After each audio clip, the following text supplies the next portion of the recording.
the U.S. capture of Venezuelan President Maduro, and the debate over national sovereignty. In the early morning of January 3, 2026, the United States launched a military raid against Venezuela. The operation was called Operation Absolute Resolve. It took place between about 2:01 and 4:29 local time.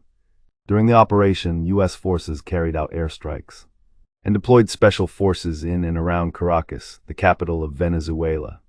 The main target was Venezuelan President Nicolás Maduro and his wife, Cilia Flores. The mission was authorized by U.S. President Donald Trump. U.S. Special Operations Forces worked together with other branches of the military and eventually captured Maduro and his wife in Caracas. After the operation ended, U.S. authorities quickly removed Maduro and his wife from Venezuela. They were first taken to the U.S. amphibious assault ship USS Iwo Jima, and later flown to the United States.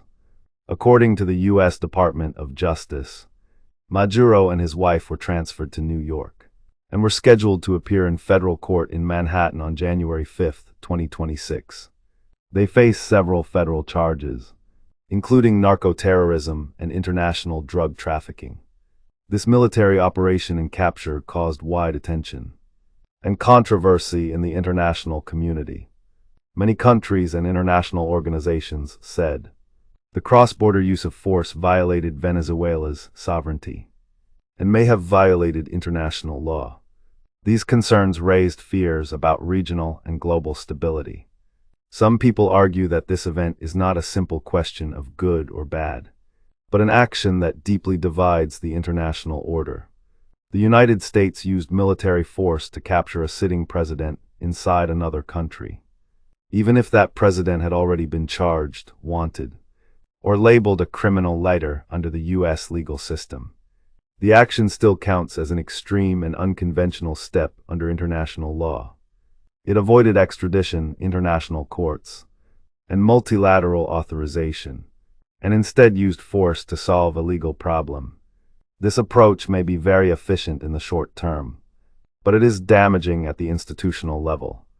From the supporters' point of view, the action is seen as reasonable, because Venezuela has long been viewed as a country that no longer functions properly. In their view, the Nicolás Maduro government no longer has a normal rule of law system. The domestic justice system cannot restrain those at the top of power, and international sanctions and diplomatic pressure have failed for years. Under these conditions, treating such a government as a normal state-to-state partner is seen as unrealistic. As a result, direct capture is viewed as a result-focused solution. What is even more controversial is the real impact this event has on the concept of sovereignty. So the key questions are, where does sovereignty come from? Does it have limits? And when sovereignty directly conflicts with human rights, which one should give way? If state sovereignty is understood as something abstract and absolute, it seems to stand above everything else. No matter how a ruler comes to power, how they govern, or how they treat the people, the outside world should not interfere. But this idea does not hold up logically, because it avoids a more basic question: who does sovereignty actually belong to? A country is not an empty concept.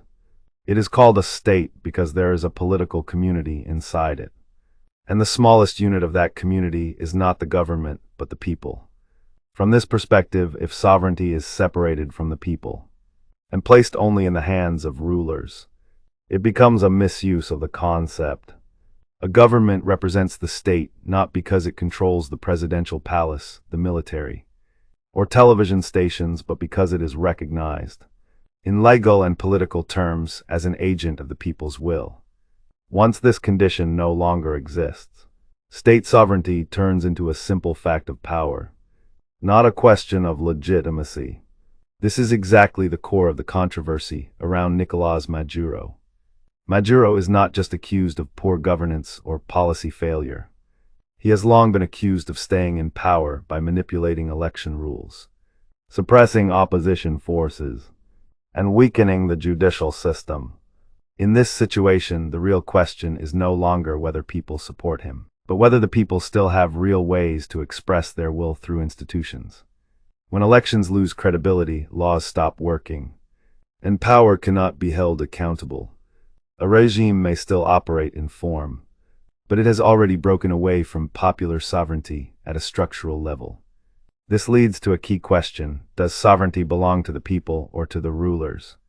If it belongs to the people, then rulers are only authorized managers. If it belongs to the rulers, then sovereignty becomes nothing more than force and control, with no need for legitimacy. Modern political civilization clearly chooses the first option. Otherwise, ideas like republic, constitutional government, and elections would have no meaning at all. But the problem does not end there.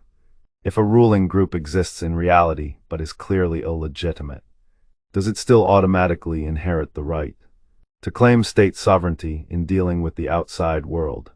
When a government cannot or refuses to carry out its most basic duties, protecting life, freedom, and basic rights, should the international community still pretend that it is a normal sovereign authority?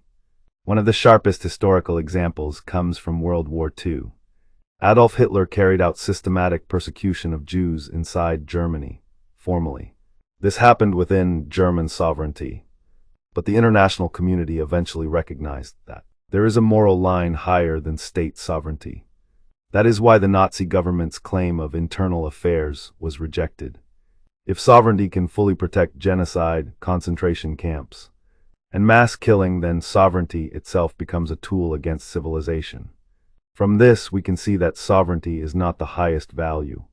It is a conditional political principle. Its legitimacy depends on a real relationship of authorization between the government and the people. Once that relationship is systematically destroyed, the moral and legal weight of sovereignty begins to collapse. At that point, human rights are no longer just a moral appeal. They become the standard for judging whether sovereignty still exists. One of the most direct and institutional expressions of human rights inside a country is civil rights. If a country claims to be an electoral system, then elections that are not manipulated are not just a procedural issue. They are a human rights issue. Taking away real voting rights is, in essence, taking away the people's right to speak about their political future. A ruler who comes to power through systematic cheating, and then blocks accountability through violence, should no longer be reasonably seen as the embodiment of state sovereignty. Therefore, the serious conclusion is this: sovereignty is not a shield used to crush human rights. It is an outer structure built on top of human rights. When that outer structure completely separates from its inner foundation, it must either be redefined or abandoned. The real debate has never been about whether sovereignty should be respected, but about the legitimacy of this so-called sovereignty. Clearly, Maduro is not a president with legitimate authorization.